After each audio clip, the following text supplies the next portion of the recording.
What's going on, ladies and gentlemen? This is Muscle, and this is another Two Line Music Hut's Entertainment Report podcast. And today, we have a really special guest in the building. Listen, this man is a singer, a songwriter, a producer, a soundman, a Juno Award winner, and he's fresh from the UK. You know we have in the building today? We have Kirk Diamond in the building today. What's going on, my brother? There, big bro. You say you're good? Yeah, I'm a good man. Did I miss anything in the intro? Because I said soundman, selector, singer, songwriter. Because I know you do a lot, producer. I know you do a lot. Yeah, I was quite impressed with the intro. I give thanks. When you come here, my job is to make sure that I know something about you, and then you're gonna fill in the blanks, because it wouldn't make sense. So okay, what are you planning for the next 5 years? Those are generics, you know what I mean? Yeah. And I know artists, anybody that's being interviewed, they like when you know something about them. True. You know what I mean? Yeah. So let's take it back from the beginning here. First question I got for you is, where did you grow up in Jamaica, and what type of child were you? I grew up here. Here? Yeah, if I'm being honest, I grew up here. Mm-hmm. Right, I was born in Jamaica, and I came here when I was young. I came here when I was 10. Okay, so you remember Jamaica, but a lot of your growing was here. Here, the foundation of who I am is Jamaica. Yeah. Right, but I grew up here with Jamaican, teachings. Yeah. Spanish town teachings to be Spain town. Yeah. Yeah. So what part of Spain? A place called Hampton Green. Yeah. Yeah, across from Ensom City, beside Tasfin. Yeah. And what was it like growing up in Spain at that time there? I mean, it depends on which side you want. Yeah. You know what I mean? So, for example, I have a grandmother, she and my uncles there from a place, my father's side of the family, from a place called Marchpen Road, Scarlet Road, right, which is the other side of Spanish Town. And then I grew up in Hampton Green, which is more suburbish, So on the weekends, I'm in the ghetto, and during the week. You're in the garrison on the weekend? Yeah. Uptown in the week. Yeah, so, I mean, that's what it is, and the music side of it, the dancehall and them, something that came from the garrison part, obviously. Yeah. And with my grandmother being a Christian, it's just Love 101 or whatever the gospel channel was. Yeah. Until Thursday when I have my radio on. I remember that vividly. Yeah. Yeah. Right there. And growing up, because, we're going to get to Canada just now. So when you were in there, did you know what you wanted to become when you were in Jamaica at that time? Did you figure, okay, when I grow up, I want to be this? No. What did you figure you wanted to be when you grew up? No, that wasn't even a thought. Yeah. It wasn't. At that time, I could honestly say you just wanted to be free. Whatever came along at that time. Jamaica different, because if you think about it, the things that I experienced within the ages of 0 to 10 in Jamaica, if my son tried that now, me kill him. You know what I mean? Like, there's certain things that I've done, I'm like, yo, really and truly, maybe I was a bad child, but I give thanks for that type of training as well, Right there. So what was the transition like now, moving from Jamaica to Canada? Was it like a culture shock, or was it what you expected? What did that feel like? It wasn't a culture shock for me. Okay. I embraced it, because before leaving Jamaica, my class was studying for a thing called Common Entrance or whatever. And when my father said that, you're coming to Canada, me done with school. Like, like, Kirk, you have to go Spanish class. I'm not there, miss. Like, Spanish, me done with that. I'm leaving. Yeah. You know what I mean? I get some beaten. Yeah. But transitioning while I was here, it wasn't difficult either, maybe because at that time, cable became a thing, right? So we had the fax. So it's a Saturday morning, just like how the kids here and them time they were, it's a Saturday morning, I watch a cartoon and them thing there. So I was already savvy to what was happening here, so I thought. Yeah. Right? And, I'm looking forward to things that we weren't getting in Jamaica, like the Fruit Loops and the Cheerios and them thing there, Yeah. So, the wrestling and them something like, you know, big WWF at the time fan. WWF, yes. You know, so I was looking forward to embracing that side of it. So it wasn't really a culture shock. The culture shock for me now is that when I came here, I wanted Jamaica so badly. So you thought coming to foreign, you embraced it, you liked it, but once you got here, you wanted to go back. Yeah. I want, and it's one thing to have a piece of it, you know. So for example, being in Jamaica, I had like the cable so I could see what was happening here. But when I'm here, there was no internet and them something there, so I couldn't get a piece of what I knew. Right? And then my parents now being the type of parents where it's like, because when we came here, we came to Eglinton West. But you dropped right into Jamaica. Yeah. So, but Eglinton West then is not Eglinton West now. True. Right? Yeah. So my parents was like, yo, you can't even go outside, you know? Yeah. School and home, because you don't want you mix up with certain things. So I wanted it so badly that the only piece of Jamaica that I could get was the music, you know, and I guess that is when the love for it really came, like it became an obsession. Obsession. Yeah. So even artist-wise or song systems, or what were you really listening to or watching at that time there where you started to really soak it in? All right, so my father used to always have the cassette them. The VHS them was Champions in Action, Sting, Hot Shots, 88 vividly. Like I can sing every line, every ad-lib, every intro to Champions in Action 89, Hot Shots 88, and so on and so Fresh, Sting and all them something there. So those were big shows. Yeah. So that was all on VHS, and then the cassette them now, the Black Scorpios and Gyros and all them something there. So it was like in my head, this is my piece of Jamaica here. You know, so that was what I was listening to. But then on the Canadian side, them time here now, talking mid-90s, you have a brother named Master T with The Mix. So now I'm looking at the music videos and them thing that were, to be honest, I don't even remember seeing the music video them like that before I came here. Okay. Not that it wasn't there, you know, but I wasn't paying attention to it. Because you weren't looking for it as much back then when you were in Jamaica as you're looking for it when you came to Canada to look back for it. Yeah. So now I'm looking for it every Wednesday and Saturday morning. Which two reggae video we're going to see today. You know what I mean? And then Friday night, Ron Nelson. Where for a long time I have him up wicked. Yeah. Like most of my childhood, I like Ron Nelson because the show I believe started at 8 o'clock. Yeah. So from 8 to 9 they hear music. When 9 o'clock come Ron Nelson and the talking. I say, yo, the man just a talk through all of the song them. You know? Yeah. And then at that time I was taping. Right? Okay. I was taping the cassette there myself. Yeah. So it's like, you know, when Ron Nelson started, I have to stop and say, this man on the tape and talking again. Because you want your weekly fix of... Right. What is new coming out of Jamaica. And then he's talking. And then, due to being young and ignorant, we need to pay attention to what Ron was saying. Maybe, you know what I mean? Like, he's actually giving me information, but I just want the music. I don't really want to hear... It's disrupting your flow of music, so you're not concerned with what he's saying. Just shut up and stop disrupting. Yeah. So I say, yo, Ron Nelson not talking. Till I grew up, to end up admire the man so much. It's like, yo, this man is literally a part of my childhood. Yeah. You know what I mean? So, yeah, that was that. So, okay, I know you're singer, songwriter, DJ, producer, soundman, and everything. Which one came first?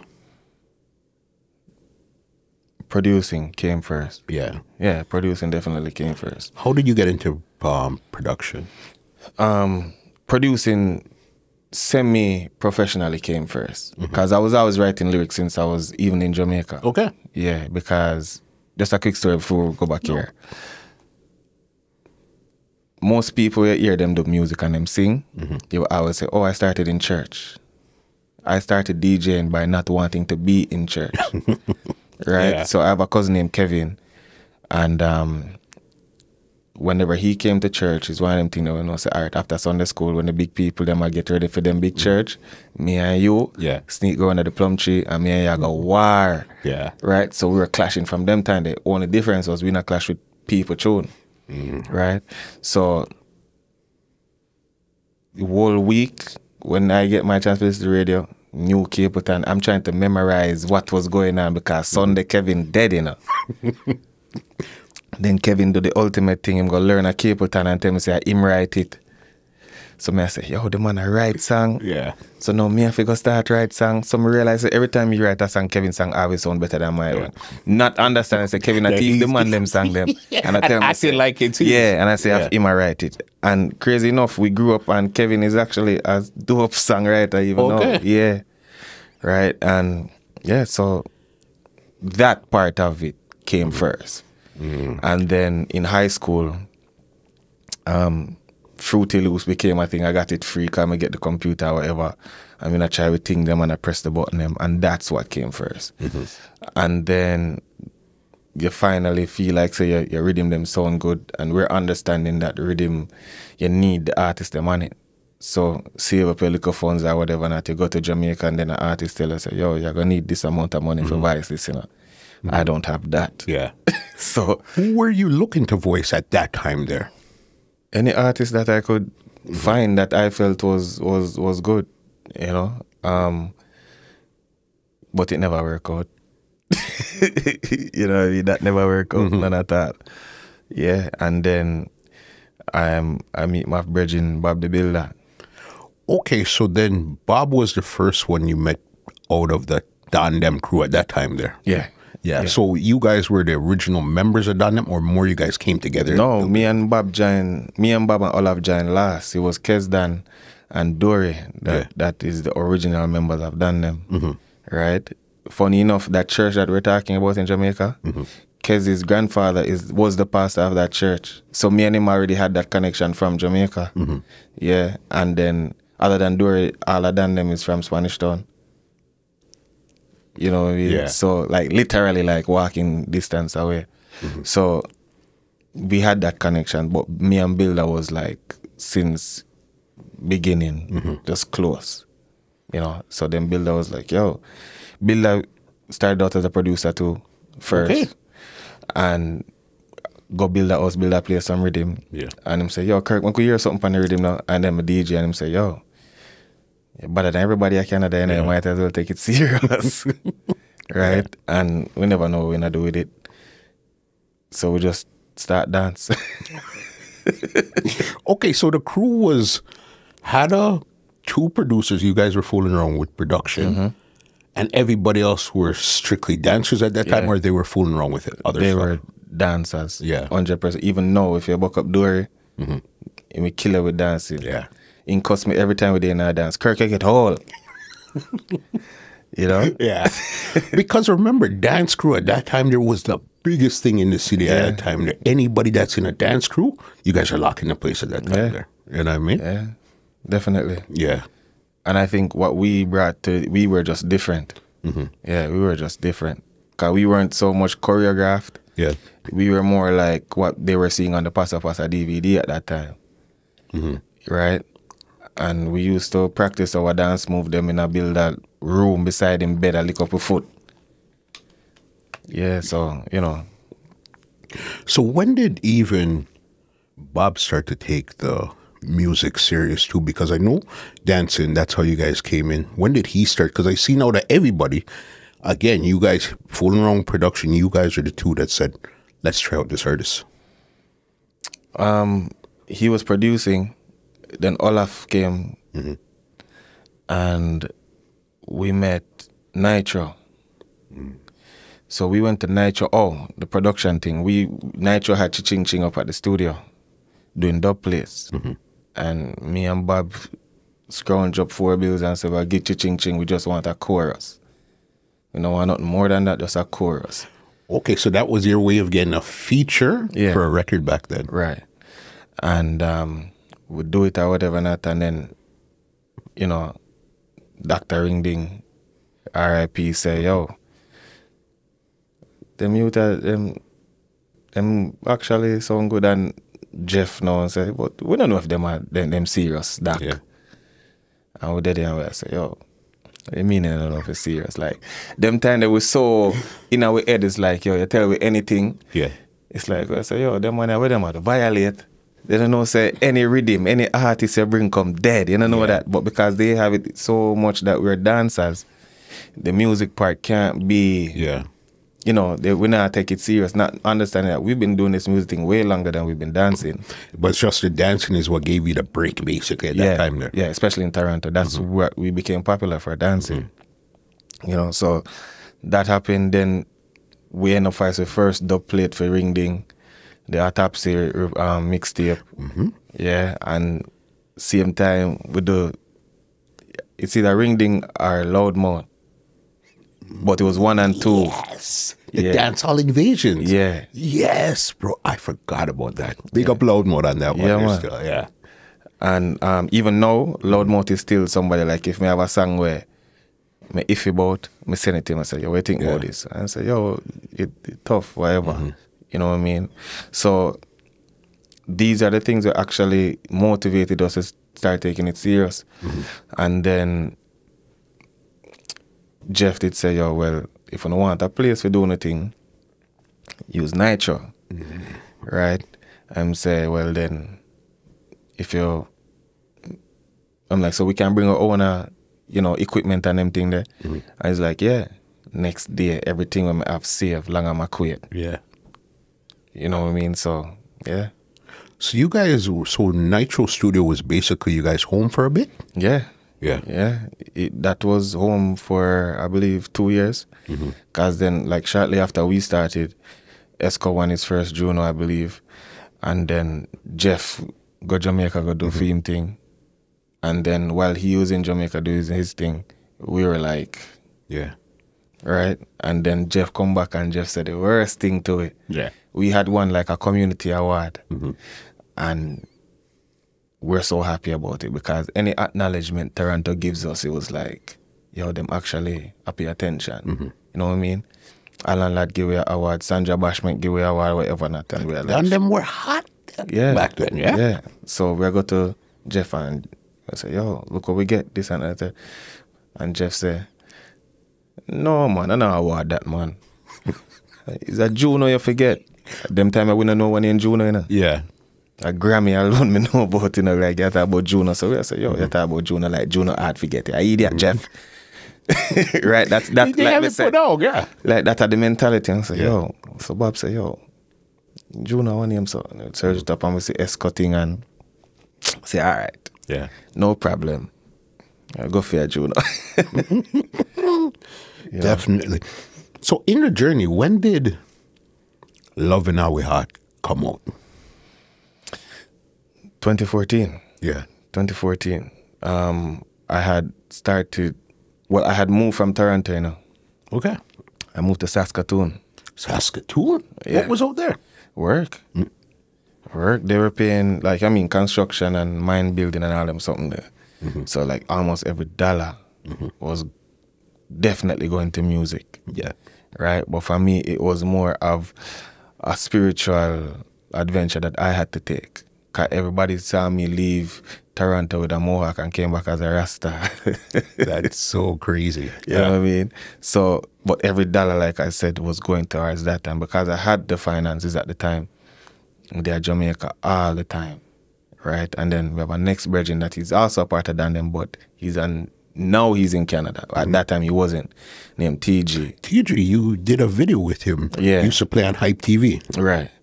See, and so now TG's in BC. Okay. Yeah. And me and him just really start take on Jamaica wicked.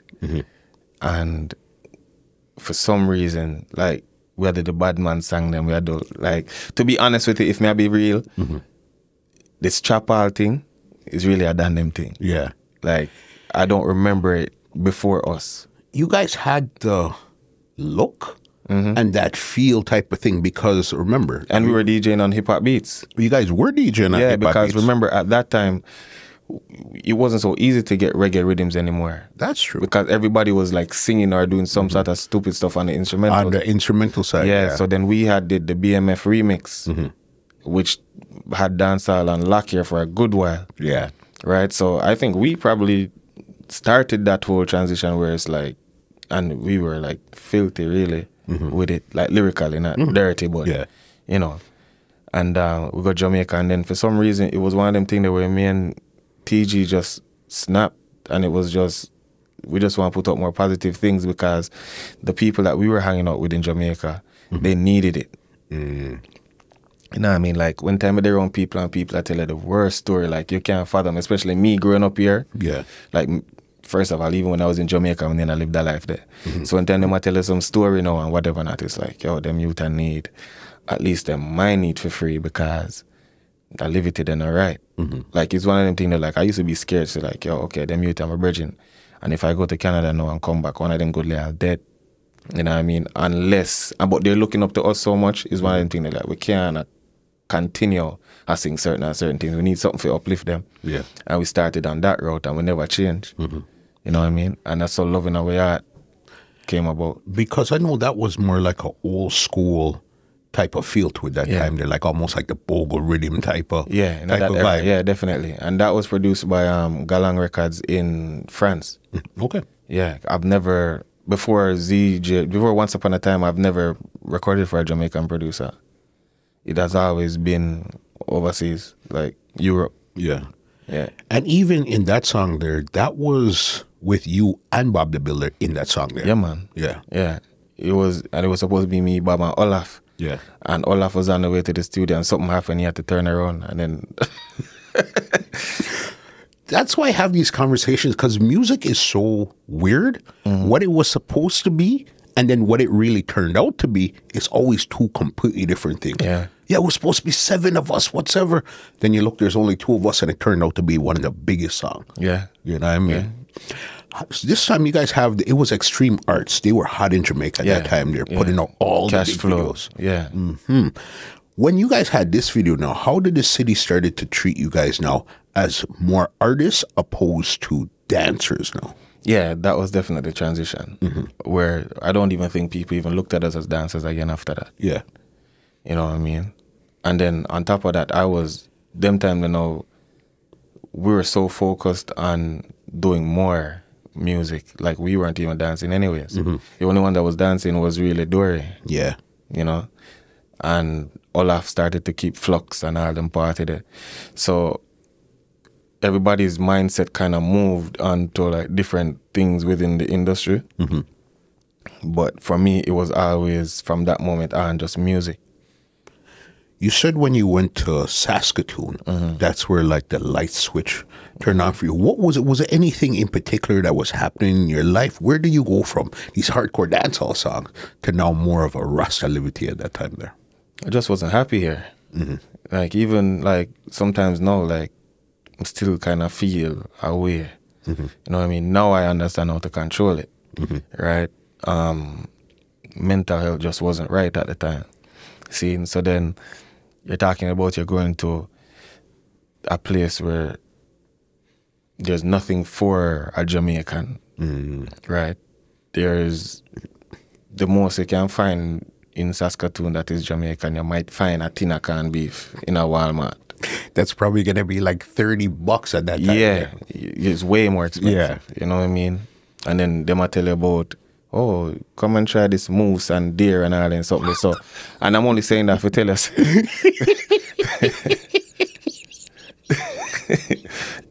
Right. And it's like, we don't want that. You ever see a moose almost big it up? Buddy, it's listen, if you're driving on the highway and like you're like up north or something and you see a moose, the moose is bigger than your car. Yeah. Even if you're in an SUV, it's bigger than the SUV. Yeah, man. And if that run and lick you, you know, you get hit. See? So I just say that for tell you, say I'm by myself. Yeah. You know what I mean? Completely by myself. I bought a ticket and I went out there. The day I went out there, I didn't even know where I was going to sleep the night. So did you get recruited to come out there? You just heard that this is booming out here. Let me go out here and try to make some. One of my friends was working out there already. And I asked her about it and she said, yeah, nice if you can come and whatever. And she put through the resume and them say, yeah. And funny enough, a brother that I was working with, Gary C., he fired me But he fired me because he's like, he was driving to work and he heard one of the songs, Loving Away Out on the radio. Not Loving Away Out, it was before that. Yeah. He made one of the songs, I think it was Blind to Them with me and Bob on the radio. And him say, yo, if I'm music you want to do, it don't make sense, waste time, I'll do something else. And I was upset. I'm like, yo, you fire me, I know I need the money. Right? But he ended up buying my ticket to go. Yeah. See? And I end up go. And she am a friend, but she was living somewhere else. But I'm by myself. You know what I mean? And then I guess it's something about being by yourself. You really find yourself when you're by yourself. By yourself in a foreign part of a country that you're not used to at all. Right, where it's as if like you talk about them, I tell you, say, yo, if you want to go out tonight, you better go out in a crew of people because anything can go on. You know what I mean? Yeah, and this is Canada, and boss. This is Canada. You know what I mean? Some man will see you and, you know, so. And then it turns out, say, I started making, and I started getting a new family while I was there after a while. You know what I mean? And it took me about 2 years to deal with whatever issues I was dealing with mentally and emotionally. And then when you look now, you realize that everybody that is here is dealing with the exact same thing. You know what I mean? It is hard to fly yourself into your own prison, you know, if you deal with yourself. True. Being by yourself to deal with yourself is one of the hardest things a man or a woman could do for themselves. Yeah. But at the same time, that was, I want to say that is when I became mature. That's when I became a man. Not necessarily, because I don't believe so when you're 18, you're a man. Because your mindset have to change for you to be that. You have to take accountability for things and you have to be responsible for things, right? And that was that for me, you know. So that's where you really embraced Rasta at that time there, and then came back. So then now when you came back and the crew, everybody's still, were you guys still a crew at this time here or you were off doing your own thing? I mean, we're still a crew now. Yeah. It's just that everybody is older now, right? And if we're being realistic, we're a family, but Don Dem only means something to the dancehall community. What we mean to each other is different. Yeah, it's way bigger than just music. Like, we're actually family. Yeah. You know what I mean? Like, we are everywhere. We are at the weddings. We are at the birthday parties. Like, where you guys don't see us. Not just in the dance. Right. Yeah. You know what I mean? But Don Dem means something to dancehall, whereas Bob means something to me, and I mean something to Bob. Likewise, Dory, Olaf. You know? Yeah. Right there. So then when you came back now and you said Rasta, did everybody else understand what you were going through at that time there? Or they just said, yo, it's Diamond, he's going to do what he's going to do type of thing? I know my friends very well. So it's like a lot of, especially one Dory, like it's one of them things that where Dory see me beside and look on me and then add all pork and all sort of something and say, yo, you know one piece. Like, you know, like Dory, you know, and then we laugh or whatever. But, you know, I'm a brother. So he's not doing it out of disrespect. He's just doing it to jeer. That's what brothers do. They poke each other and, you know what I mean? Exactly. You know what I mean? So, but as far as they know me and they know the way I speak, and it might have been different in the beginning to understand. It might have take a while. But now I know that they understand it. Because they know, say, like, if certain things are going, they know, they don't even bother to call me because they know I'm going to depend on that. And once you decided to say Russ, I think one of your first big songs you had then would have been Greater. Yeah. Yeah. Definitely. How did you come up with that? That was a German production. That was a German production. I did a song before with Robin Hype and tried to mix it myself. Horrible mix. Completely terrible. If me hear it now, my goodly feel sick. Like a cringe. You understand? You know, so, but he loved my work ethic to know that I'm not going to charge him no bag of money. I'm not going to tell him I'm going to do something and not do it. Right? So he just loved that work ethic. Him send me something now, deal with it now. So he sent Greater. And at the time, I had just lost my grandfather. And again, I got through something again. But how great I actually came about is, remember the year before, or a couple years before, I was nominated for the Juno. When I was nominated for the Juno, my phone ring non-stop all night, I can't sleep. Yeah. Then the next year after that, now 2016, phone stop, you have to wonder if you have a friend. Like, the phone not ringing, you have to look and make sure, say, do you have service? Yeah, you have service, you have to call all your cell phone and say, yo, I wonder if nothing. You know what I mean? So that kind of wrapped me again, because something like the Junos, when you go there and you see these people like the Weekend and all them people that walk up and down beside you and I say, hey, how's it going? Wait. You want a drink? And them bring drinks, come give, and you're like, yo, these are people that are like proper celebrities. See? And I kind of give a false sense of stardom. Got you. You know what I mean? And the year after was quite humbling. You know what I mean? Where it's like a lot of people felt like, okay, then I was going to make it and I didn't make it, I lose. And then the next year I never nominated again, I never go there. There was nobody that was there at the time other than maybe Builda and TG them to say, yo, remember say you're good enough. You know what I mean? Like literally the only voice I had was myself. Other than them to say, yo, and even them didn't go through some kind. I remember say Baba starting family and them time the TG, me I go call him Guns, cause that we call him. Yeah. Guns there, Jamaica same way and whatever that. So it's like, and then Olaf do Flux and I Chill and all them something. So everybody is busy. So really, I only had myself, and then I go through the passing of my grandfather. I needed something to motivate me, right? And then I did the song, and it turned out that there were so much people that needed it. So the love that I was getting and all them something there, and then a friend of mine named Peaches from England came to Toronto and said, Kirk, why don't you and Kevin come to my birthday party in January in England? Okay. And then we say, all right, if you put it on the flyer, we're coming. And then fly to England and then make 2 link and then BBC 1 extra and freestyle and hold on, you're acting like you're hold on. Come back. Okay, I'm gonna ask you about the Juno and then we're gonna get to BBC. all right. When thing there, so then now it was greater was when you won the The year after. Yeah. So we put it on in 2017 and it won in 2018. So then now how did this feel to actually win this thing that Jeff was telling you about in the first place? That question there, it funny because it's like it's something that I always think about. Where it's like at the time you don't know how to feel. You know what I mean? Like you really and truly don't know how to feel. Like at sometimes you ask yourself, yo, really and truly, are you this? Right? And then on top of it, it's like, what does this mean to the community that I'm from? Because a lot of us, if I'll be honest, don't really acknowledge the Junos. Yeah. Right? Because it is not promoted to us. The Grammys are promoted to us. Right? Not necessarily the Junos. So it's like, at the same time, it's like, okay, I want something this big at this magnitude. What can I do with it? Right? And me get for sure Jeff said my bad. You know what I mean? Yeah. And it was, and him congratulate me more than anybody else.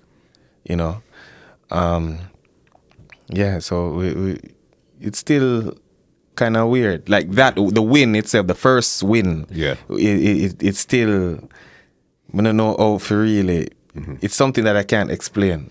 Because it might be one of those things where other community from you, say, a Juno Award winner, it's like, holy smokes, you won a Juno and all that, but you're coming back to your friends in the community that you're in and Juno, oh, okay, cool.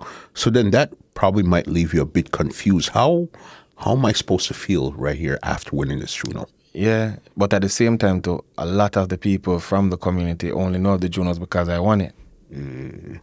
Right? It wasn't important to them until I won it. Especially as being the younger type of person in this type of thing. So then it seems more real now. So you're not singing, you know, a lot of times a lot of people win awards and they're singing like a song that you have no clue what it's about, what you're doing. But no, this is a song that's actually being played. People know it, and this is what you won for.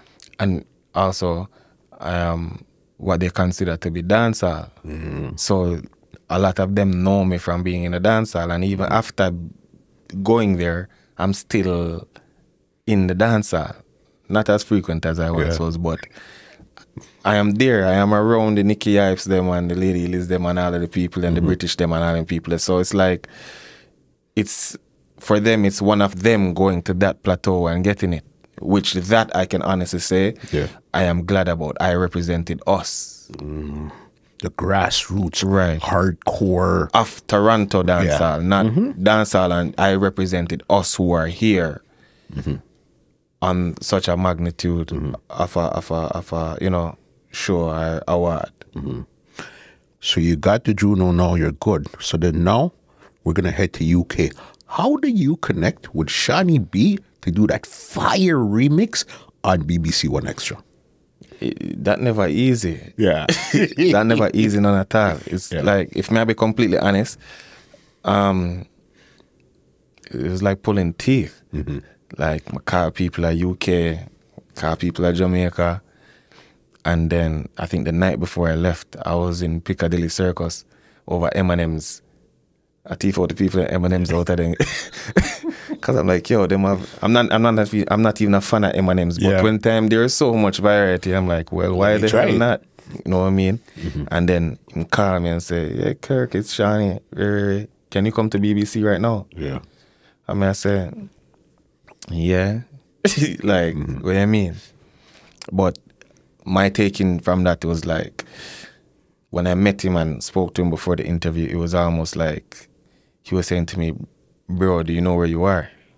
Like, this is BBC, you know. This is the big leagues. This isn't the... And I think for him, is because he didn't know who I was. He's not hear nothing from me. I not like that. And I'm not Jamaican. Like, well, I'm Jamaican, but I'm not living in Jamaica. You didn't get your break from Jamaica. From Jamaica. So they're looking at me like, there's no possible way that you're good. Cardinal official never tell me about it, because him and Cardinal, I guess, is good to what him say. And Specs never tell him about me. So therefore, who are you? Yeah. So it's like he's looking at me like, yo, bro, remember saying, if you come up and do foolishness, you know, your career is over. You understand me? So remember, you know, no pressure I'm transitioning from the Don Dem was started this thing at a real hardcore something there. Yeah. To a more conscious, humble type of youth, and then you're going to put a pressure like that on me. You're going to get Don Dem, Kirk, 100%. You know what I mean? I seen the freestyle spitting. I said, yo. Yeah. And that is just the way because what they don't know is that is the way we are. That is what we've been doing. It's just that no light has ever been shined on Canada. Yeah. Because not just me, like even now, I see some artists where I'm going to say, yo, sheesh, like, them bad. Them bad. You know what I mean? And it's like, for see even them come to me and like give me props and I say, yo, respect you and this and that and the third, and I say, yo, Juno style. Like, me feel good. You know, and yeah, so Seani B, we spoke for maybe like 40 minutes, and then him said, well, Kirk, you don't know a BBC, you know, so here we go. Get in the booth. Yeah, and it's like, if you look on the freestyles, like every minute, like you see me like laugh and stop. I'm laughing, and because I'm looking at Seani B, his reactions are throwing me off, right? So it's like, me I start and him like give me like yo, Juno start here, man say I go like, and he's looking at my cousin, and my cousin's like, yeah, I heard that. You know what I mean? So it's like I'm laughing or whatever, and then when him give me the grime rhythm, I'm like, oh gosh, you know say nothing. Because again, remember, you said you guys are doing a lot of stuff on hip hop and stuff like that. So to fit on a grime rhythm that's not a hardcore dancehall rhythm, your mind is in tune to that already. Yeah, not only that, I kind of trick them because they don't know that I know what it is. Right? Because I'm here, just to show you like where my knowledge of grime comes from. When I was in high school, I came home one night, much music, and used to still play music. And they had a special on UK music. Okay. And they played a brother named Wiley and Dizzy Rascal and a group called The Streets. And I'm like, yo, first of all, the rhythm don't make no sense. And them attack foolish, you know, like them not really, like, you know what I mean? Like, fix up, look sharp. I'm gonna say, yo, what a foolishness this. Yeah. With the man I really deal with. But then I got so fascinated with it, I literally got engulfed in a grime culture. I feel like my whole senior year of high school was just, that's all I listened to. And remember, to listen to grime in Canada at that time, that's almost foreign. Yeah, it was like a little niche community, right? And then from that now you start find things. I remember the internet is just starting to become a thing. So like Napster and Kazaa and things. So like I'm looking up these things that there was no Google, but you had like the forums, them like Black Planet and all that stuff. Yes, chat rooms and all those things. Yeah. So I ended up becoming a part of one of the grime groups there called Roll Deep Crew. Yeah. I was a part of their chat group and their forums. So I used to battle and write lyrics on their thing. Right, so I was battling like I'm coming home from like whole day my day at school. I write lyrics and I say, yeah. So watch out, man, mash them up, like, come on. But mind you, this is complete English now. It's not an patois. It's English. True. You see, so really and truly, if we want to be real, I was writing hip hop lyrics before I even started dancehall. That's crazy. And I was going to the top of their league, like championship round and them something there. And I was like, and one youth really deal with me wicked, but that's a different story. But it was, so that's what kind of made me know what it was. And then I became a fan of a brother called DEE. And when he gave me that rhythm, I knew exactly what to do with it because D is on that rhythm. So I said, oh God, man. I know that rhythm are too well, inside and out. You so just watch this. yeah, basically. And, the rest of them say is history with that. So that was when you really fell in love with the whole, grime is what introduced it to the UK, and then you really fell in love with that scene going on over there. With the UK, no, that's not even what made me fall in love with it. UK, for some reason, have been able to capture and preserve all of the eras of reggae. Like perfectly. Like if you want a 70s sound, there is a pocket in London or in the UK, I guess, that you can find that. So like you have the sound systems, them like Channel 1 and Jashaka, where you got hear dub and these things. If you want some dancehall, the people them look like the 80s and 90s still. They speak like that. You know what I mean? And it was just a thing where it's like, I never grew up in that time, but it's like we're talking about, it's what I grew up listening to, right? Even the sound clash thing over in the UK is bananas. Like, them clash for nothing at all. I thought Polly was bad. Yeah. Right? Like, to me, if Polly there England, him there heaven. Like, in just with that war every day. That's just their culture. But I guess when it comes to like reggae and dancehall and stuff, they take every aspect of it, as you said, from ska to hardcore dancehall to sound clash to stage show to rock steady to, there's something there for everybody. Yeah, and then it's like when you start really do the research on it, you realize that what we call lovers rock is different because lovers rock actually belongs to the UK. Okay. Like, it's their genre of reggae. Yeah. You know what I mean? So like I talk about like Janet K's them and, you know what I mean? So Louisa Marks them and them people there.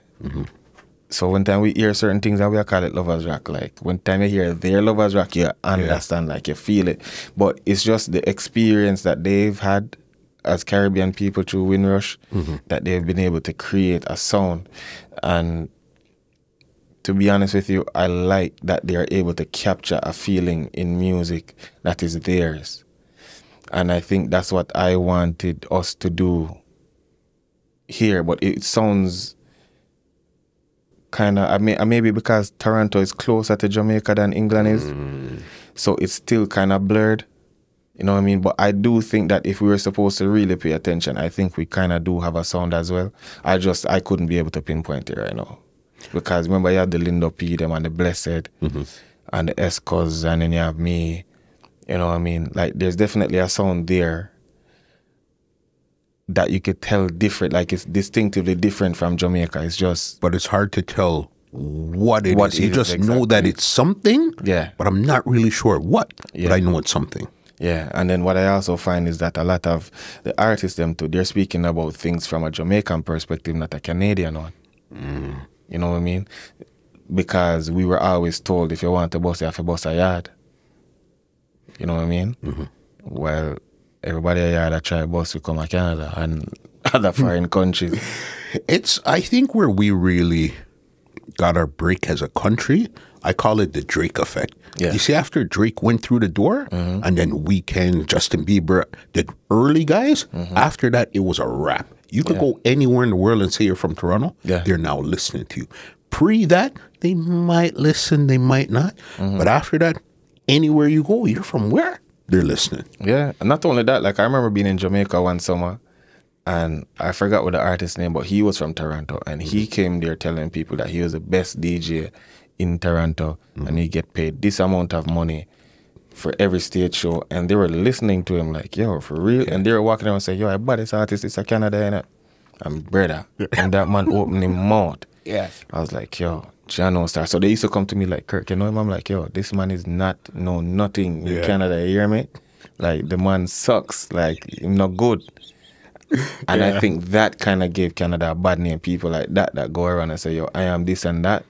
Because at the time, like I said, remember, we grew up in a very special time, you know. We know before internet and pre-internet is an amazing time, and especially if you lived pre-internet, it kind of messes with you right now because I don't understand how people lived without the internet. Yeah. You understand? So, but you live in pre-internet, you could go anywhere and tell people all type of things. Yeah, and they have no choice but to believe it. You know what I mean? It's like, well, if you say so, I guess I must. Especially if you look the part. Right? Put on 2 big gold chain and... and not understanding so you can get one for $10 free market. You know what I mean? You just need to look real. And look the part. Look the part. You know what I mean? And you know what I mean? So them something that was one of them things, I think that kind of gave us a knock where it's like, okay, so this guy's the best in Canada, and you're someone like that. No one hear them. So we don't even want to hear who is the second best. Exactly. And then the next thing to with Canada that happened now is that the artists, them no offense to nobody, but they're from here and them are going good. And then when they see them again, it's a live from Jamaica here is such and such. Like, but you live in Brampton? You know what I mean? Like, what do you mean by it? So it's like, even when time them start get them break, they give no form of love to the city, to the country, Canada. You know what I mean? Where I hope that I have changed that in some sort of way. Well, you have to remember, you're now, after going out and seeing, you're proud to be from here. So you're worse. You have an award from here, so you're happy to carry the banner. Anywhere you go and say, yes, I'm Jamaican. I was born in Jamaica, but where I learned the craft of the business was in Canada. And I spend most of my time here than in Jamaica. You know what I mean? It's just the love for culture is the reason why I still speak like this. You know? Yeah, so your next song, another big song for you was Let It Be Done. And what I like with it, it had visuals that were filmed in Uganda. You understand? Have you ever been there before, or what made you decide to do those type of visuals at that time? I think it needed to be done. You know what I mean? And I mean, it was always this thing where it's like, you have a music video and you have to be in it. You know what I mean? Like, why you have to be in it? You're hearing me already, so if you don't see me, it's okay, I guess? Yeah, it's like not everything has to be about my image and something. And plus, I believe that the message of the music was more important than you seeing me and, you know what I mean? And to be honest with you, if I be honest, like, when I really want, I have to go do year and buy clothes for go there in a video and something, and it's like, yo, it's too much. Like, let the music speak, and you could see some people that people think are less fortunate, but they're laughing and they're having a hell of a time. You know what I mean? And I think that was most important because, especially, I wrote that song because of the pandemic. There were some people that were losing their minds over their privilege when there's people in countries that we would consider less fortunate that are having the time of their lives and not worried about a pandemic. You know what I mean? You are worried about oh, you mean say I can't go to Mexico? I can't go up on the beach. Yeah. Like, I need to take my girlfriend go here, so. And these people are here. Then just want to go watch TV or see which football game I go on, and they want to go play Simpler outside. And you know what I mean? And they're laughing and they might enjoy themselves or whatever. And the misconception now is that Africa is this poor place. You know what I mean?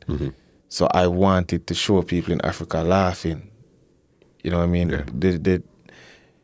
What has been done to Africa over decades or hundreds of years, for them to still be able to laugh it's amazing. It's amazing. You know what I mean? So I wanted to show that. So I said, yo, you can't kill with no time at all. No matter what you want to bring. This new pandemic come now, you're going to have a next one sometime soon again. And we're still going to be here and we still are going to get through it like we did now. And we still are going to all right. So Let It Be Done was more of, for me it was a prayer and it was affirmation for say, yo, whatever I go on, but we're still going to be all right. You know, yeah, because you could tell that the visuals and the song came at the right time, especially as you said, pandemic, where a lot of people, especially at that point in the pandemic, a lot of people had no clue what was going on. How long are we going to be in this for? Is it going to be finished soon? People starting to get depressed. You have all type of people calling you this, other people are calling you that. It was a lot of stuff happening at that point in the pandemic. Yeah, man. That point in the pandemic, nobody never know where I go on, right? And it was. Remember, you know, we used to see the video there when people stand up at bus stop and I drop dead, right? And it's like people are saying, "Yo, so that I go on." Like I can't go to no bus stop then, and next thing you know, somebody call for me, and then you know what I mean? Yeah. And I ain't never seen that. It's again, you have to remember, especially with social media, you're gonna think the worst before you come back down to reality and assess the situation for what it is, not for what you think it is. Yeah, you know what I mean? So it's like, Let It Be Done was one of them things where it's like, yo, you have some people where they are going through a small thing and their option is protect their life. But meanwhile, they have some people and they get away, them not even know where them are going to eat for dinner, if them are going to eat. And them have a smile on them face and them tell us, say, yo, that dance to tomorrow night now miss me. You know? Yeah. Right? And they're not worried about if may have the new Jordans or if a Louis Vuitton may have one. And they just know, say, yo, tomorrow night, nah, miss me. Right? Even if it's a one dragon or like, then good. All if it's a water or a thing. You know, so, tomorrow, I'm good. Enjoy the time of my life. So I think it kind of helps to bring back the perspective what is important. You know what I mean? Another big accomplishment for you was co-hosting E-Talk Canada. How was it actually getting to sit and host on that form of a platform? It was a we can talk truthfully here? 100%. All right. So personally, if may I be real, in at that time when they got me to do that, I feel like it was because of the whole election that was going on in the States with Donald Trump and them, right? And one of the questions that they asked me was, it was almost like they were leading me to kind of bash Lil Wayne for backing Donald Trump. See? Yeah. Them not gonna do that. Right? But they would have somebody who look like him do it. You know what I mean? And I guess, it's just me, you know, I could be wrong. But observing the situation. I kind of felt like they thought that my celebrity was big enough and it was dispensable. So I can say anything, and if anything go out with me, who cares? I'm not an idiot. And that is what they were counting on, me being ignorant, to be up there and say, oh, look when my idiot. Yeah. I'm for do that. But what I went up there and said was, no celebrity should be telling a normal or a common person who to vote for in an election. Because for one, their lifestyle and our lifestyle, the common person, is not the same. Right? none of us live like a little win. Most of us is not earning like a little win. So he must know why he's voting this person. He's voting in the best interest for him and his money. Right? You can, if you make $50,000 a year, you cannot make the same decisions as a man where you make 60 million. Your life is going to be affected in two completely different ways. Right. Even if it's the same person that's leading the country or whatever the case is, two completely different ways. And so I said that now and then, all of a sudden we hear say, well, thank you, Kirk. It was nice having you on the show.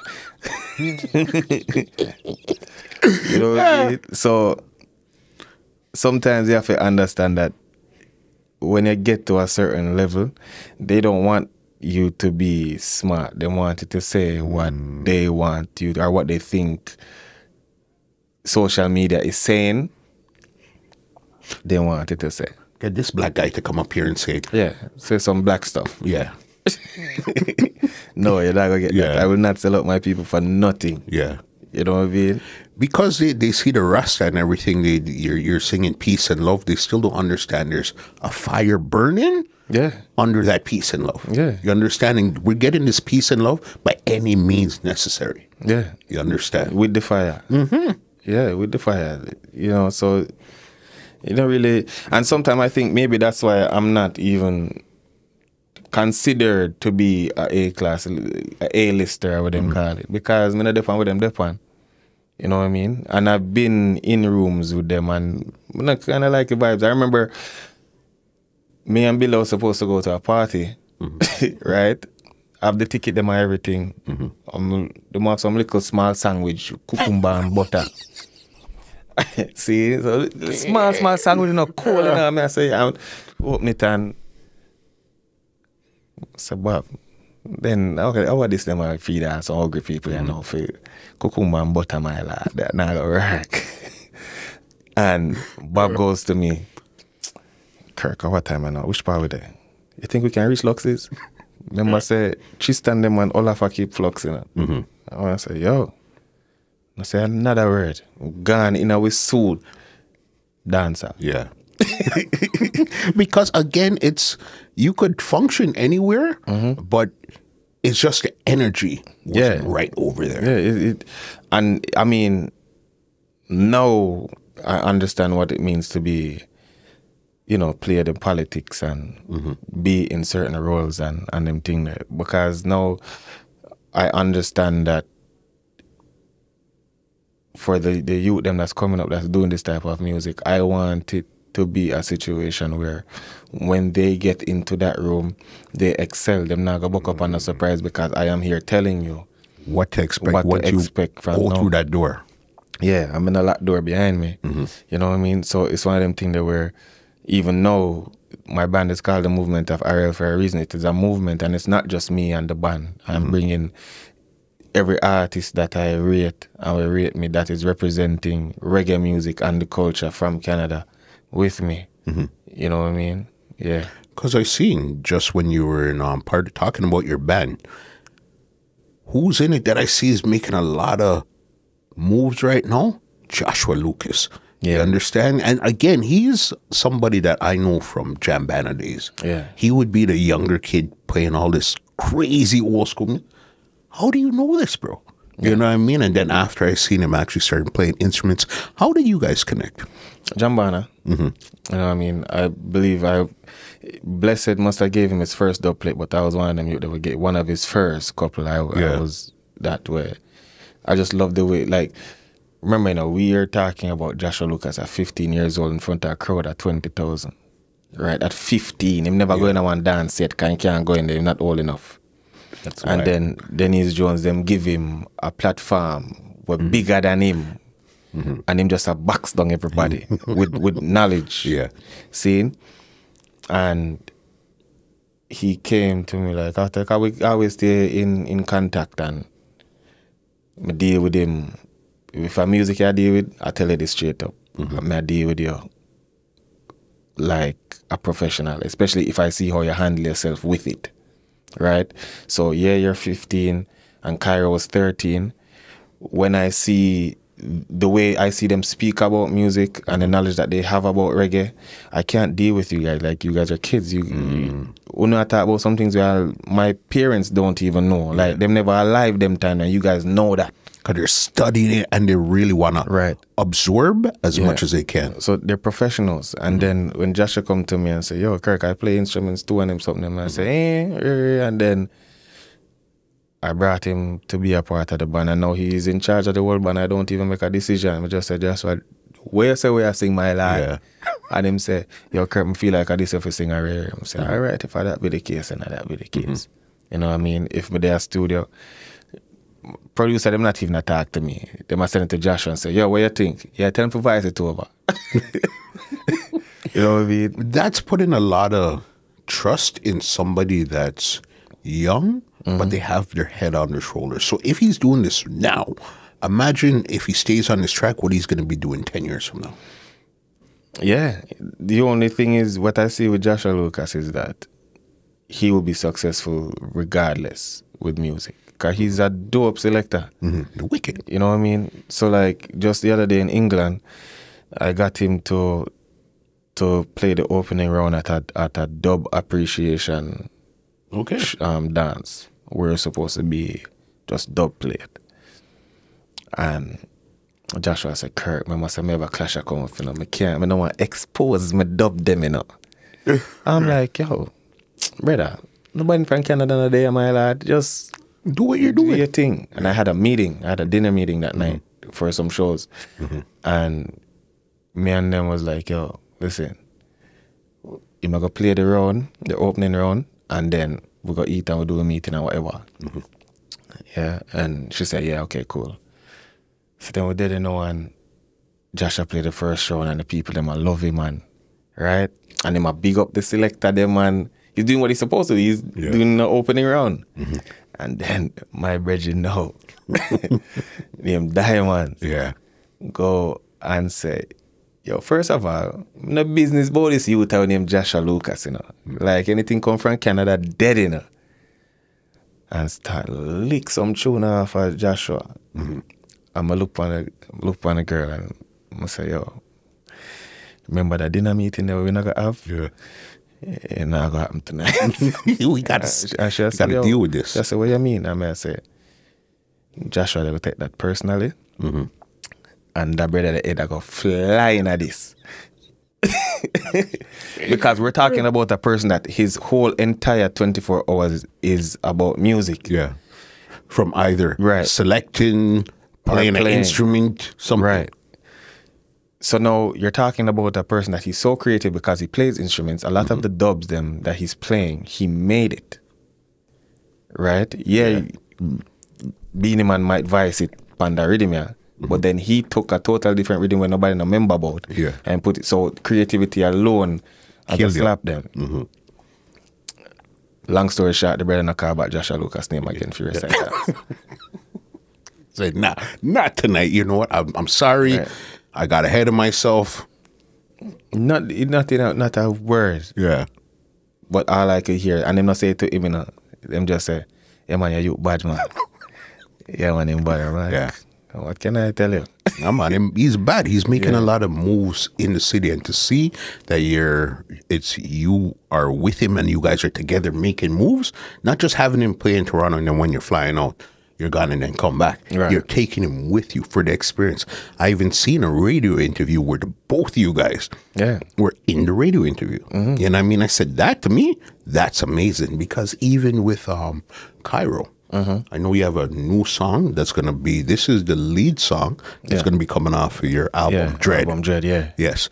What I like with that song there now is it shows you back to the, like, a 1985 type of vibes. You understand the real original roots reggae foundation. Yeah.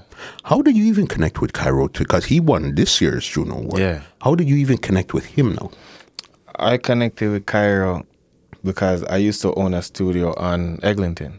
Okay. I brought it, like, where I started. I brought a studio there in the pandemic, where it was for the artists that don't have the experience of working with a band. Them can come on a Saturday night. My guitar player, Stretch, he curates a thing called Saturday Night Vibe, where artists from all over, it didn't matter the genre. If you play instrument, if you don't play instrument, you come, you bring your tracks if you want, and you just come sing on a Saturday night. The first night had 20, second Saturday 40. All of a sudden, we say, yo, in your heart, we have to get AC. You know what I mean? Yeah. And we invited Kairo, and Kairo forward, and then it was just, we hit it off from that. And then I started to keep an event called On the Corner. Listen, when I seen that, and I seen you with the headphones on going through the record box, not the laptop, the records, and then Kairo's DJing and you're mixing, I said, hold on, what's going on here? Yeah. Back again to when I came from that. That's what I was studying. So like even now, like if you look on my laptop, I have no songs other than mine's on there. But then if you look in my room, I see record I bought. You know what I mean? And then when I go to England, I'm in heaven. Like sometimes I in a record shop, I just have to come out because I'm confused. Yeah. Like my budget is this, and Uno I go mad me. You know what I mean? So with Kairo, he's another one that's just like Joshua. If you have Kairo and Joshua in our room, you're bound for mad. Yeah, you could see that. Yeah, it's like just the two of them together speaking about just a history. Like it's coming like say them not go to school, like them just study reggae. You know, and the same thing where it's like I take him like my little brother in the sense where I don't want nothing that I've been through that is bad with this industry if it ever reach him. You know what I mean? Like I've seen which part it can get nasty. I can see in which part you can tell somebody no, and then all of a sudden songs stop play and you know what I mean? Like you have to start all over again. You get me? So and then he has experience with him too, so I'm in a good hands. Whereas for me, my parents never knew I was doing music until maybe like 6 years after I started professionally. Okay. Yeah. I think I love it now we let them know. That's, well, at least by then you had transitioned out of your dance hall phase. You're going into your Rasta phase. At the same time, you have to remember saying, you know, like, we being Jamaican or Caribbean people, we have some set of parents where it's like, when you go to school, then want to be doctor, lawyer, and all them something there, right? So if you're going to bring anything that is not that, you better be damn good. Yeah, if it's not academics, you know what I mean? Because music. Yeah, music even worse than sports. What? Like, at least if you say you play football or basketball and you're good. Yeah, then they could kind of see with you. But music... You can't go to school for that. Come on now. Get yourself together, get a job. Even though sometimes my mom's like, yo, Kirk, tell us I want to get a job, you know, with pension, you know, and retirement, you know. Oh, you're going to retire for this. You have to sing for the rest of your life. Mom. I'm like... Publishing. Yeah. Yeah, but trust me, I think the history, I think the city is in good hands with them youth there. Yeah. No, definitely I see that because they're going from ground right up. But what I love with them most of all is that they love the foundation. Whereas you not see them man they walk past Blessed, you not see them man they walk past Lindo. I not do that neither. Like them man they, like, even the other day for the first time I meet Trinity Chris, and it was like, you know, some people when they see Draco them feel. Yeah. For me that is Trinity Chris. I are the first dancer artist from here that I heard on the radio. And this was on Flow, the big radio at this time here now, yeah? See, so it was like, yo, Trinity, and then one time I hear them money up them mouth, you know, and it's like, yo, that deep voice that come up, like, yo, that brother voice really is that deep. Yeah. Like, I don't know, recording I do that, you know? So I like that about us, where we can look and know who paved the way for us and still show them that respect. Coming and left them nowhere. Yeah. You know what I mean? I speak about them everywhere. You know? Definitely see that. I got two more for you before I get you out of here. I seen you make a post, this was probably last year before, about Sizzla Kalonji. All right? His influence. What was Sizzla's influence on somebody like you coming up? Sizzla, all right. 2014, I performed in Jamaica for the first time. GT Extravaganza. Christmas Day or Boxing Day or something. Christmas Day, yeah. And Sizzla performed after me. When me come off the stage and look on the stage with Sizzla on the stage, I have to wonder if me even dip on the stage. Yeah. You know what I mean? There's that. The mere fact that Sizzla isn't afraid to speak his mind, regardless of repercussion, is admirable. A lot of people won't say certain things because, them are going to come tell me, say this, and we have a big so-called cancel culture. I don't believe, say, your integrity is supposed to be compromised. So a person like Sizzla, somebody like Jacob Miller, somebody like Peter Tosh are some of my greatest inspirations of why I do music and why I speak the way I speak and why I behave the way I behave. You know what I mean? And his work ethic. Sizzla, I believe, have 72 albums. It's some madness like that. Some, you know what I mean? You know when what I it mean? comes to albums and singles, Kalonji boss. Yeah. And if I personally don't remember so much Bobo Shanti Rasta before Sizzla Kalonji. Where you would actually see them with the turban. They were to there, me, but I don't remember them like that. No. Remember, when SZA first came out, SZA changed the whole fabric of, it seemed like the entire globe at that time there, where everybody was Rasting up that time. Everybody. One time, I almost Rast. You understand? It was just, I wouldn't study the teachings to go deep enough, but I liked the whole vibe of Rasta. Yeah. You understand? And Sizzla, boss, how he sang and DJ'd the words he would use and how he would put them together, it was so crazy at that time there. Listen, one time you actually start going back into like some like 90s dancehall and reggae, the words with them are using is masterpiece, like, yo, it well put together, How did you come up with that way of thinking and these words and put them together and make it sound so good? Yeah. Like even like Bill is a big Merciless fan. See, like he even, see now some of them think he will let you know, say, yo, I'm Merciless, I am following with this, right? And when you listen back to Merciless lyrics, to me, I say, yo, you know, said that brother, you're not normal. At all, bro. Right? And I was asked a question where it's like, am I known by the Jamaican artists, them like the Sizzlas and all them people there? Sizzla specifically was asked.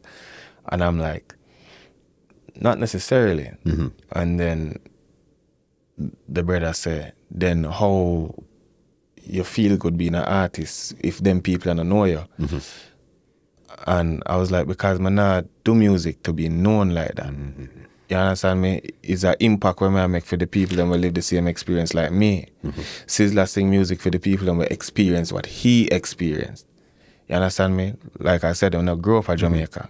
So maybe chances are songs that I sing, a youth that grew up in more life in Jamaica is not going to understand what I'm singing It's about. not 100% relatable to his struggle. Right. Yeah.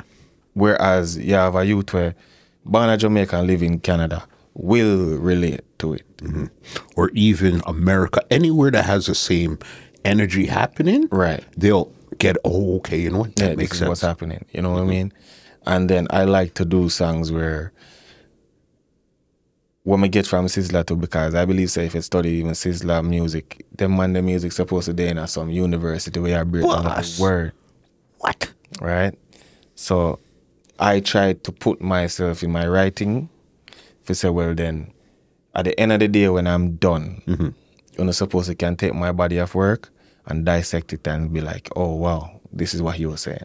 And still get a new understanding of what I was saying, even if this is 30, 40 years after the fact, because it's that deep and intricate, but still easy to listen to. Right. You know what I mean? Man. I know I told you two, but I really got two now. The most obvious one that I should have asked you from the beginning of this conversation, Kirk Diamond. How did you get your name, Kirk Diamond?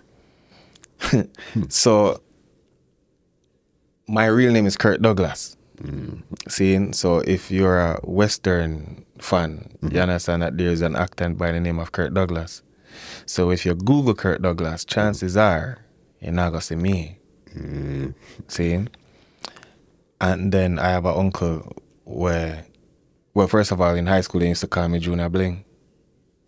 But then my parents now being a 9, if you call my house and ask for Junior Bling, they might tell you, so nobody know your name, so and hang up fast. Hang up quick. So then they have to call for, and ask for Kirk. So me now wanting to be smart, I say, yo, just call and ask for Kirk and my lad. And then I just put on a diamond, and that was that. But it seems like you still wanted to keep the same D in your last name. Yeah. You were Bling already, so D last name, Bling, Diamond works. Yeah, I mean, now, like, the Kirk Diamond thing gone too far, but sometimes I regret not keeping my name. But even if we're in an era where everything is Googled, you might have got lost in the shuffle, though. Yeah, I would have. You know what I mean? I would have. So, I would have to do something like a Michael B. Jordan. Add something that makes it slightly different. But the Kirk Diamond work. Yeah. Yeah, Kirk Diamond work. For sure. You know what I mean? And then I always said the diamond is there because I shine on my own. I don't need to be attached to that. You know what I mean? And then the thing now that kind of made me feel kind of weird about not using my real name is when the park, right? Because it doesn't say Kirk Douglas, and I kind of felt like my father should have been honored in some sort of way in bringing me all the work that I've done. The name should have been there, but at the same time, it's still me. But you see, legacy is a funny thing sometimes, because a lot of people that we look up to when their names are in certain things, we think they're carrying their family name. Yeah, it's That's not. their stage name, you know. Even though it sounds normal, your name could have been Kirk Brown. Right. You understand? But that's not your real name, Douglas. But it's still you. If the park was named KD, and it was dedicated to you, that's still you, and you know that's a huge accomplishment, you know, boss. Yeah. You know what I mean? Having a park. You ever go to the park and just sit down and hold a vibe in the park and say, "Holy smokes, this is me, boss"? No, I haven't gotten a chance to. Yeah. I've been there. I want to say 3 times. Yeah. Since that, one of the times I just went there to like just look at it, right? Just take it in. Yeah, take it, because to be honest with you, you know, like I separate Kirk Diamond from Kirk Douglas. You know, Of course, you have to. So it's like a lot of the times, and because Kirk Douglas is so reserved, like Kirk Douglas will never go up on a stage to sing for nobody, right? Stage fright, kill him, seeing, and it's like sometimes I look at it, like even going there was kind of weird to me. You know what I mean? Because going there, everybody dressed up in a them suit, and remember, it's a park. Yeah. It felt like I was going to my own funeral. It felt like it was over. Yeah, because you're going in the park, everybody's dressed up. Yeah, and it's in my yeah honor type of vibe. So I was like, yo, this feels weird, right? And then you start having those thoughts like, yo, have I done enough to even deserve this? You know what I mean? And then you start thinking, so, yo, does my peers think that I've done enough to deserve this? And what is the backlash? And we come from a community where it's almost like we start thinking the worst, like we said, before the good. Yeah. So it's like, when I even got the news that this is going to happen, if you realize I never told nobody. I never made a mention of it. I just wanted, because I'm like, yo, they're going to hate me for this. But you can't. Right? And then when Builda come, Builda was like, yo, look at my virgin thing, them. Like, I'm like, all right. Yeah. Put it out there. Builder seems like he's the ultimate hype up friend. You know what I mean? If there was somebody on stage that was going to be a hype man, it seems like Bob would be that person. Builda is the ultimate friend. You know what I mean? And funny enough, I got introduced to Bob by my best friend. Yeah. Seeing? And it's like, and she lives in New York, and she was just like, yo, she and Bob went to school in Jamaica. So she said, listen, Virgin Bob's coming to Toronto. It won't I go good. Yeah. Here's his number, call him, and I'm not good. And then, all right, no problem. Call Bob, and then we've been like this ever since. See? And Bob is one of them friends that where if you don't hear from me for 4 days, I'm going to call me down. And if you still not get me, I'm going to come on my yard. right? Yeah. And if him hear me in my room, all of a sudden my door open, I say, my youth, I want to hear my youth. Yeah. And I say, yo, Jano, like, I remember one time I was feeling it, like, really, something, never have no money or something like that. Yeah. But I was like, down. Yeah. And I say, yo, Bob, Jano, nah, no money, no, brother. None at all, you know. And the man said, all right, say, all right. I'm going to perform. I say, yo, what kind of idiot friend this, me? I mean, not even, say nothing, him just say, no, say a word, I'm going to perform. I say, boy, Bob, an idiot, you know. I don't want to talk to him, you know. And maybe like 15 minutes later, Bob that in my room, I say, you didn't put on your clothes yet? I'm like, put on clothes, you never tell me to put on clothes. Man, put on your clothes, man, we're going to eat some food. And by the time I reach a Bob Dory, all of them seafood can done and them, I'm like, yo, these are the friends that I have. And they are the ones why, they're the reasons why I don't worry about nothing. Matter of fact, I worry about them more than I worry about myself. Is like, yo, if anything should really happen to them, I don't know, because I grew up with them. You know what I mean? Yeah. Yeah. No, and Bob has that same vibe, like where you have likes the old school, but still likes the new school stuff at the same time. He's the one that flash it. Yeah. You know what I mean? That's his style, and that's what you like also. Yeah. So it works. Yeah, I mean, and it, like me saying, as I would say, like, it's from that era, the Big Youth and you ride them and them something there, and it's just what we enjoyed. And like back to the UK thing, like my go there and see man I wear beaver and all them something. I'm like, yo, for nothing at all on a regular Monday afternoon, you just have on a beaver just like that. You know, diamond socks. Yeah. You know So what I mean? it's one of them like it's like completely like heaven for me if you like living at that culture there. And now that I voice for Channel 1. Okay. Yeah, I voice for Channel 1 and now we're in talks about actually putting out an album or an EP or something like that with Channel 1. Yeah. So even that is a dream come true for me.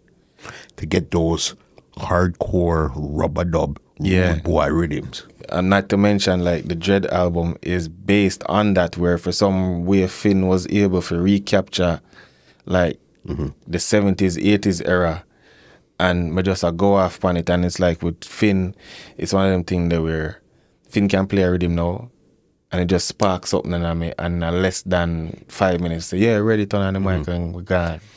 You seem to connect with a lot of good people. You don't, it seems like you don't connect with everybody, but who you connect with, they're solid people, and this is who you have in your corner. Yeah. I mean, I don't think I'm hard to work with. And I think for the most part, a lot of people might realize that I have their best interest at heart too. Like I want them to succeed just as much as I want it for myself. You know what I mean? And like I said, like, because I grew up listening to rubber dub, when I even started Pandacon, and all, we start to like these rubber dub artists start forward out of the woodwork. Where it's like, yo, so when I live in Canada this whole time, like it's one of them things that as much as I think say I'm a bad DJ, when I see like Carl Ras Yunchi and Nkrumah them and Super Dave them and Super G them, and I'm like, yo, me can't DJ. Like I'm literally in school now. And then me see Kairo take up a mic and I do exactly what they do, and I'm like, yo, all right, me need to do some more practice. And but it's like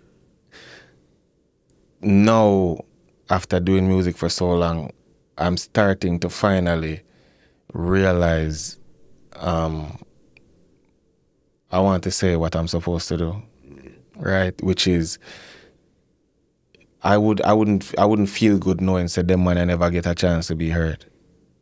You get me? So I want to set up a thing where it's like, yo, if I travel when it's not with the band, I could travel with sound system and bring them. I don't care if I bring two create a record.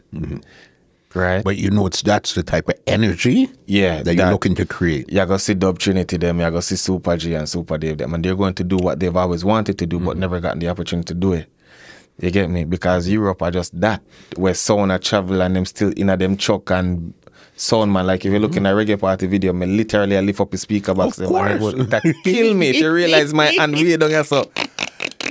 And Kingsley strong. Yeah. You know what I mean? And I'm like, yo, then people have to do this every day. Yes, and I'm boss. like, yo, but I give thanks for the opportunity. You know what I mean? To recreate what you love, like, and heard and felt from your childhood till now must be an amazing feeling. Yeah. It like, I'm happy. Just put it that way. Like, there's no other. I'm happy in the space that I am. You know what I mean? We just heard last week that Jamaica, the Broadcast Commission, is banning all songs with drug use, chopper songs, and scamming. Right. All right. What's your thoughts on something like that? Do you even think that in a 2022 world, something like that is even effective, where you could still go on your phone or YouTube and something and listen to what you want to? What do you think about that? Well, that's the thing. Like, you can listen to what you want to, right? So for them to even come and say, well, then them are going to ban certain things, right? They're banning it off of stuff that they control. Just like how you not going to listen to certain things and I won't listen to certain things. I don't want that on my phone. So them a ban it over where them control, just like how you wouldn't have it on what you control, right? People are going to be upset because of privilege. Them feel like it's theirs. It isn't. But what is yours, you can still go and listen to it on. Yeah. Right? But for one, I grew up in a time where on the box it would have to say no to drugs. Yeah. Remember that? Of course. Right? I don't believe I mean, you can't have the warrior song them, but it have to be in a context. What are you fighting for and who are you fighting? Because if I own people that may are fighting, it is destructive. You kill yourself. Yeah. Right? So at the end of the day, the same people that made that decision to ban these type of songs need to also put their money where their mouth is and put something in place for at least try to help and change the mindset of the people. Because if the people them are now upset that these songs them not allowed to listen to these songs, then something wrong. Because why would you want to be listening to people that talk about them at take drugs? Yeah. Right? That means that the mindset then need to change. So if you not willing to say, well then, let's do something to try to change the mindset. Let's bring more culture in the thing. We need to start hear back some things from Miss Lou. We need to start put back, with a call now. I forget what they call. Like them festival thing there. Yeah, man. Because even festival nearly get cancelled this year, last year, or something like that. It almost got cancelled. Right? We need to try if we say, well then, okay, let's put more pride into our music, into our culture. That way, when we go out as Jamaican people, then it is represented properly. Right? We can't follow everybody. Yeah, the hip-hop community have that, where it's like, yeah, them a take Mali, them a do this and them a do that. But who's actually benefiting off of it? It's never us. Because if we are destroy ourselves and somebody a make money off of it, what's the point? What is the point? To me, it's a catch-22 where we grew up listening to the Bounty Killers, the Beanie Mans, the Bojos, the Kiapatans and all that. But then later on in the journey, Bojo switched. You know what I mean? Later on in Kiaptan's journey, he switched. So if we're looking at let's say Skeng, for instance, do we believe that Skeng 5 years down the road might switch and say Rasta and realize what he's doing because he's now older at that point there? I mean, the point of life, you have to evolve at some point, right? But one have to also understand that what you put into the world, you get back, right? But I don't have any doubt the man is talented, and by the way he put together his words, I don't have he's an intelligent person. You get me? But our music has always been one that reflects whatever is going on, right? And what is going on isn't caused by the people, it's caused by whoever is controlling what's going on. What is going on, right? So if the people that's controlling what's going on don't have no intent to change it, then these songs are going to be produced and made. They're just mirroring what they're seeing. The question, the old question always remains, is life imitating art or is art imitating life? It's a cycle. They're both doing it. They're both imitating each other. Yeah. But then it takes somebody with the power to be able to put something in between if you stop the cycle from going around. Somebody have to break it. You know what I mean? And but then at the same time too, if somebody, like I said, is benefiting from this cycle, will they do that? Because greed is a hell of a thing. Boss. You know what I mean? Yeah, so sometimes we have to... I seen a thing with them say, if you put a red ants and black ants into a jar and shake it, them start kill them one another. Because they think, I know what you're talking about, because they don't realize that it's outside influence. That's Outside really influence. They think it's each other. So if I get rid of this one here, my problems will stop. And that's not what it is. It's always the person. Just like crab in a barrel mentality, because I have a song when him step in, I say, them always talk about crab in a barrel and them never yet who put the crab them in a barrel. You understand me? Makes sense. Yeah, so the whole thing needs to shake up and it needs to start at the top. Yeah. Right? Once the top get better, because I think about it, nobody now get up every day and say, yo, I feel like kill something. That is not natural, you know. That's not normal human beings. You might have a one psychopath that might think like that. Exactly. But that's not a group think. That's not how everybody from this area or this corner or this section is thinking. All right, I'll give you an example. You remember the video where Skeng jumping in a pool? What you see when you see him jumping in a pool? You see Mali when you see him jumping in a pool? Of course, that's what it seemed like to me. Like Mali? Yeah. You know what I see when I see that? I see a man on stage doing what he loves. I look out into a crowd of people that love him and just feel like he's living the time of his life and just jump off in a pool. That's what I see. Yeah. Because many times I dip on stage, I'm like, yo, really, I made this. Spirit. Spirit. You understand me? I don't see, like, certain things, drugs now have nothing to do with that. It's just the energy Whether it's on it, going but on. it's that energy. When time, think about it, you know, everybody, you know, we created out of love, you know, love is the ultimate creative force, you know. So when time you are in a place and you're the nucleus of the love and the energy that is in that place, you know, sometimes that thing is overwhelming, you know. That make the hardest man turn up and cry, you know. Love. You get me? That energy, especially from the crowd, because a lot of artists I speak to, including yourself, you could answer it. It's like a lot of times you'd come off a stage and it's like you were in a trance. You have to ask your band members around you, what was going on up there? How did I do? What was the show like? Because you were in such a deep trance while you were out there. And a lot of times it's like, for me, when I do a show, it's, first of all, I don't watch back show.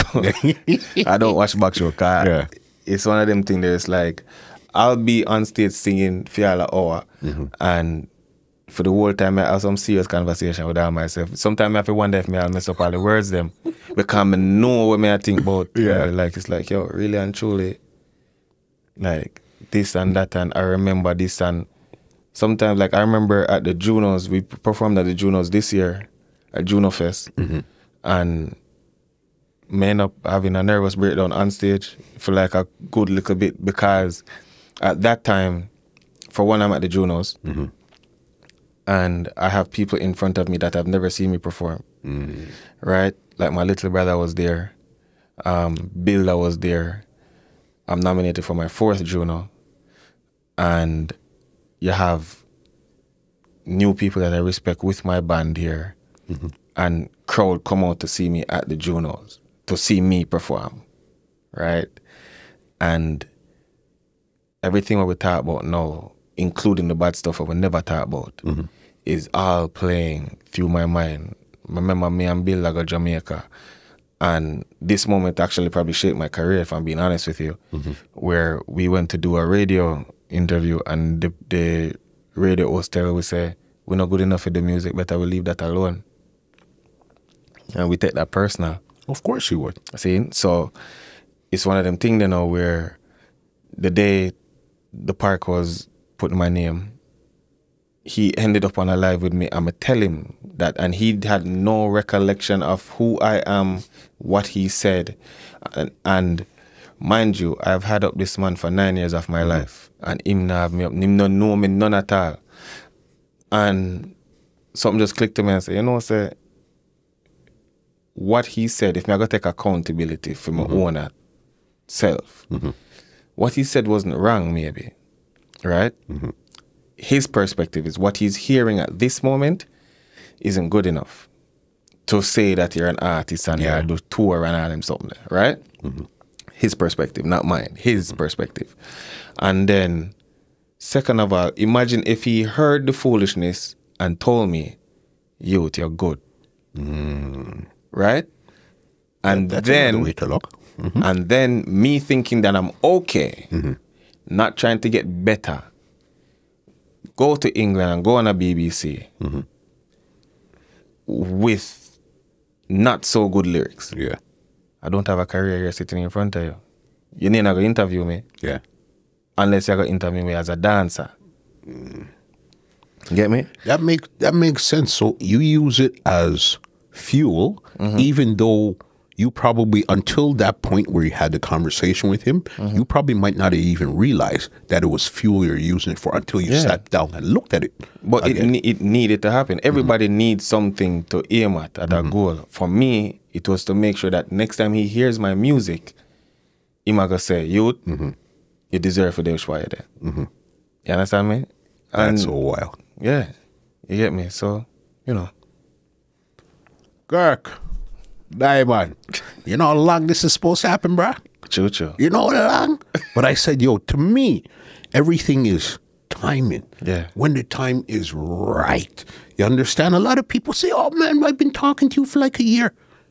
Don't worry. Don't worry. You know what I mean? Yeah. If last year we had 10 subs and 10 people listening, this year we might have 15. Right. So I'm giving you the potential to speak to a bigger audience. Yeah, man.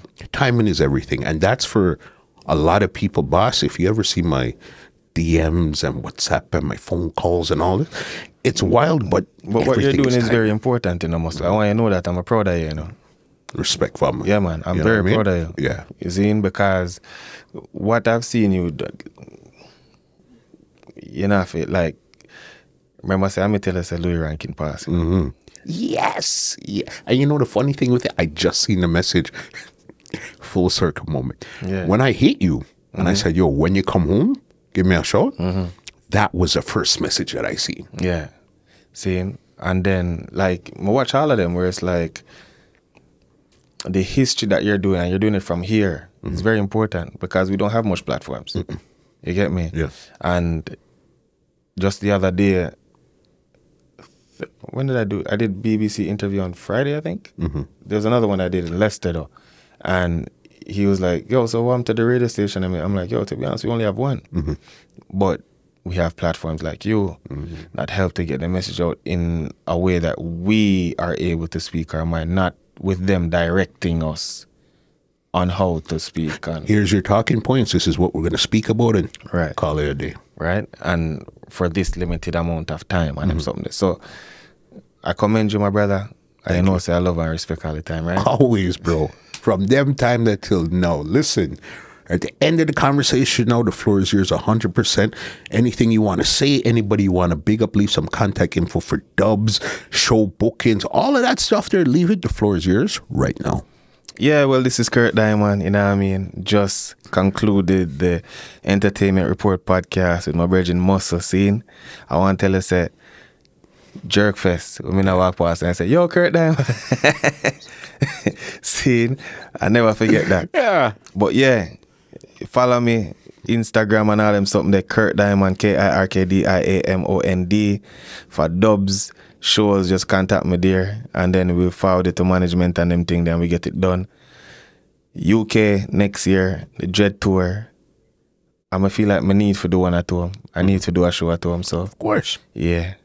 Yeah, but I'm going to do it at home. I do it in a Brampton, so make you know. In the park. No, I can't do it in that park. It's funny, you know, because the park, every park has restrictions on it. My park, you can have no entertainment, and they give it to an entertainment. It's like, them something, they are fooling it. Want to reshuffle on the park. You know, if I do nothing, just move the sign and switch it with the entertainment park. Yeah. Kirk, amazing, great conversation, especially to see it from how you seen it. You being traveling, you're on the ground in Canada and all that. I don't get an opportunity to really speak to a lot of seasoned Canadian artists. You understand? Sometimes they're on the come up and stuff, but season, when I say season, you've traveled places, you're known places, you do certain things. I don't really get a chance. So it's always a great vibe when I get to sit down and see what's in your mind, especially me being Canadian, all of us around here being Canadian, how you see things. You understand? Man. Give thanks, man. Big up. Yeah. You understand? Yeah. Well, ladies and gentlemen, this is Muscle, and this has been another Two Line Music Hut's Entertainment Report podcast, and we are out. This podcast is brought to you by www.twolinemusichut.com.